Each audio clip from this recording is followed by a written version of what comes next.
Norlene Villanueva and Gabby Bionedo. 20 sila, idol, And reklamo Uy, nila ito Norlene. na, yes, ang kanilang kumpanya dahil Okay. sa mababa ang kanilang mga sahod, walang mga overtime. Sila po ay mga driver, pahinante, stockman, checker at team leader sa warehouse.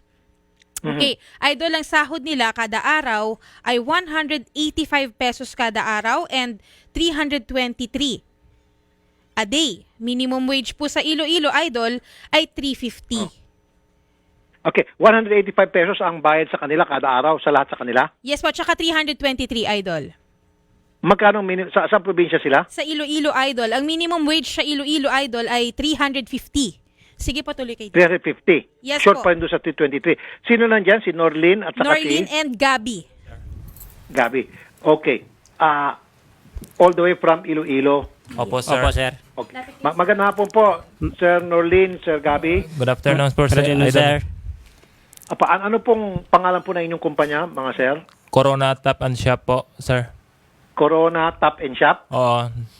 Dalawang budiga, Okay. dalawang pangalan yan, sir, Uy, Yung isa- bakit dalawang pangalan? Tapos yung in-style, sir, sa kanila din yan. Pero ang mga tauhan, ang pangalan ng mga store, iniiba-iba nila yung yung may-ari.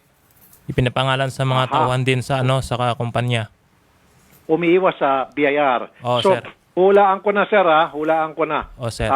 Sir Norlene, Sir Gabi, ang sasabihin po ng kumpanya, kaya wala sa minimum wage ang inyo pong sweldo sapagkat kayo po ay binibigyan ng libreng tirahan, libreng Wala kami, pagkain, sir. kuryente, tubig. Tama ba? Wala, sir, kami Wala, libreng sir. tubig. Walang tirahan kami, sir.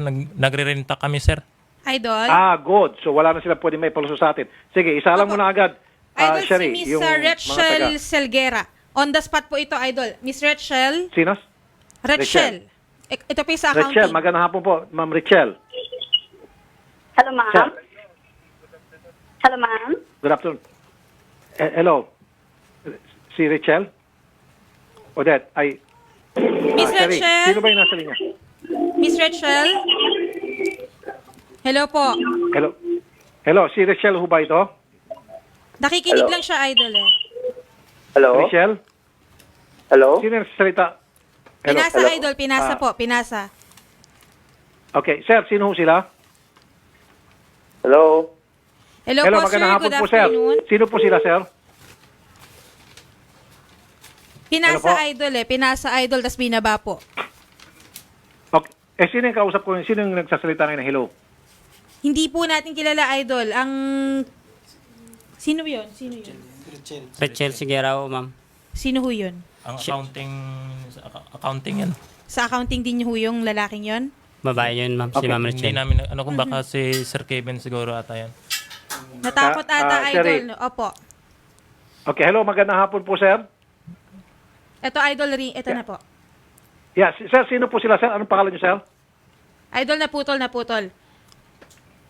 Anong pangalan nung nag-hello kanina? Yung lalaki? Anong pangalan ng lalaki? Kevin ko yung HR manager namin. ngayon. Kevin Ko. Oo. Ito po yung HR manager Hindi, daw, idol. Yung nag-hello kanina, sino yon? Yung babae po, idol, si Miss Rachel Hindi na nga yung babae ka, Sharif. Apo, Pinaba yung na nga tayo. Yung lalaki ang tinatanong ko, sino Kevin yung lalaki Ko po. na nag-hello? Mr. Kevin Ko. Okay, siya yung HR. Apo. Opo. Oh, nag-hello na siya kanina. Ba't di yung sinabi sa akin? Okay, siya dapat kausap po talaga dahil HR. Nasaan na si... Ito po, Si idol, Kevin Ko. ringing na po, idol. Ringing na po. Okay, ilan sila nandyan? 20 po. 14. Oh, marami sila. 14, ma'am. Okay. 14, idol, Ang 14. iba ay nasa ambag-ambag lang pamasahe namin. Yung iba, para idol, daw na iwan. makapunta Pero na dito. 20 silang nagre-reklamo. 14 po silang nandito ngayon sa Maynila. Okay. Nung- Alumos ano pa pa talaga kami? sila. Yes po. Nung linggo pa kami dito, sir. And Uy, saan po kayo nakatira? Wala, kami sa lang nila, sir. Kasamahan Sa, namin dito na mayroong kamag-anak dito, idol. iba sa Laguna, tapos Okay. yung iba sa Valenzuela, tapos nagkita-kita naman ulit kami dito sa kaninang umaga, dito lang. hello, idol. Nasa linya na po si Mr. Kevin Ko. Mr. Kevin. Mr. Kevin, magandang hapon po, Sir Kevin. Hello. Magandang hapon po, Sir Kevin. Sir, good afternoon. Sir, yes, sir. Sir, Hello. nasa studio namin ngayon, sir. 14 yung mga empleyado, Sir Kevin. Yes, sir. Hello? Nasa studio po namin ngayon. Sir, yes, sir. Hello. Hello, sir. Opo, 14 niyo po mga empleyado nasa studio po namin ngayon, sir. Yes, sir. Ano po yun, sir? Ang kanila pong reklamo, wala po sa minimum, At saka walang overtime. wala po sa benepisyo. Tapos yung iba yung Opo, walang benepisyo. overtime pay. Walang benepisyo. Yung iba walang benepisyo. Below minimum wage, walang overtime, at walang benepisyo. Actually, sir, meron tayong overtime, sir. Pero sige lang, sir, kung ano natin, sir, ano na lang natin. Kung anong complaint nila. Hello? Yan ang gusto ko Hello? sa inyo, sir. Hello? Okay, madaling kausap tong si Sir Kevin. Mr. Ko, magkita-kita na lang po tayo sa Dole, diyan sa Iloilo, at doon po, sir, ibigay niyo po yung mga yung mga kulang pong pera ng mga empleyado niyo na hindi na ibigay ninyo. Okay, sir? Sige, sir. Sige, sir. Sir, pero may pahabol pa po ako, sir. Yung Hello? Sige po, go ahead po. isa yung driver namin, sir, nag-deliver sila ng Mindanao, tapos yung ni-hijack yung karga nila, tapos nanduwala yung isang sako, tapos pinababayaran sa kanya, ito, sir. Tapos pinababayaran, tapos sana Nako. Binabaliktad nila, sir, yung ano. Binabaliktad nila, ginawa nilang pira yung hiniram ng isang driver para bayaran niya. Items yung nawala. Na-hijack, tapos ngayon, ikinarga sa driver yung na-hijack na kargamento. Sir, pinababayaran sa kanya na parang hiniram na yan na pera sa bodega, sa kumpanya. Pinalabas na hiniram na Oo. utang. Oo. Opo, sir. Grabe naman sa paging mandurugas yung kumpanyang yan. Tindi rin, ano. Nasa linya po natin si Director Cyril Ticao. Ito po yung Regional Director po ng Region 6 ng Dole. Dairil, Director Dairil, magandang hapon po. Magandang hapon Cyril, po, Idol. Sir, kami po pupunta dyan sa inyong tanggapan bago mag-Friday, kasama ho itong mga trabahador galing sa Iloilo, lumuwas pa rin sa Manila. Kulang-kulang po yung kanilang mga pasahod.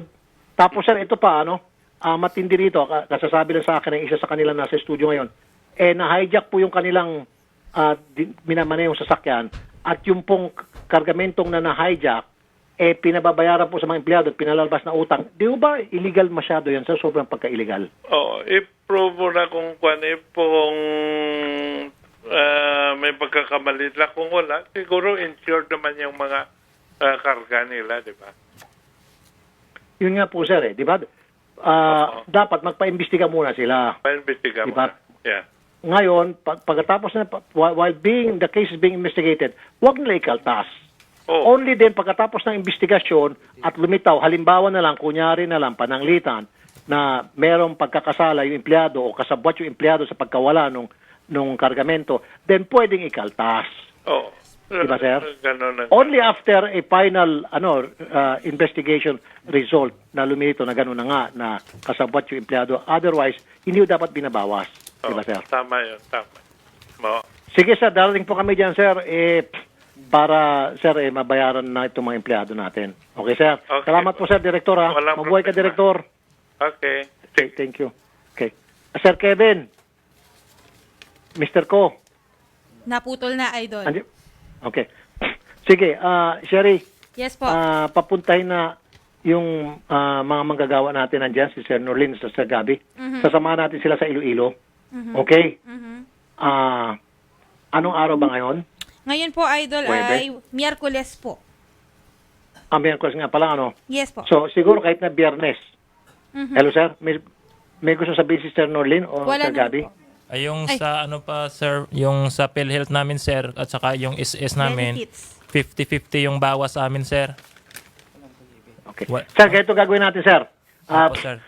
Pagdating ko doon sa Dole, lahat po ng mga concerns ninyo, doon niyo po sasabihin na. Kasi okay naman na po yung sa Dole Opo, sir. Opo, na sir. magkakarap-harap kayo nitong Opo. inyong kumpanya. At Opo. pumayag din naman itong kumpanya na harapin kayo sa Dole. At doon lang po sa Dole, sabihin niyo po lahat-lahat at doon na magkikwentahan kung magkano po yung utang sa inyo ng kumpanya. Ano po? Oh, thank you po, sir. Okay.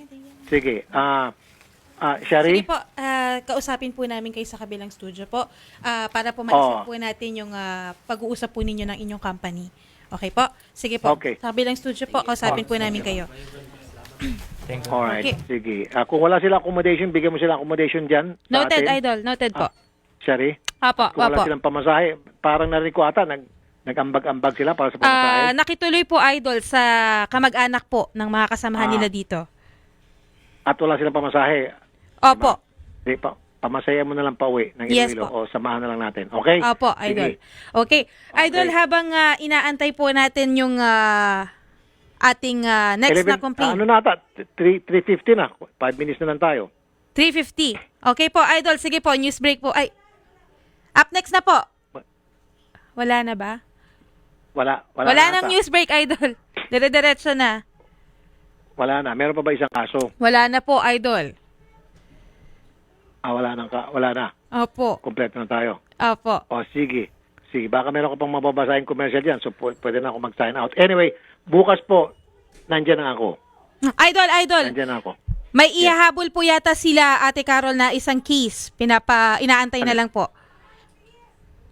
Ano yun? Okay, wait lang po Okay, habang inaantay po natin yung next na sumbong at aksyon, nais ko lamang pong sabihin na kung kayo po ay may sumbong o reklamo, pwede po kayong pumunta dito sa TV5 Media Center, Alliance Corner, Sheridan Street, Mandaluyong City. Open po kami from Mondays to Fridays.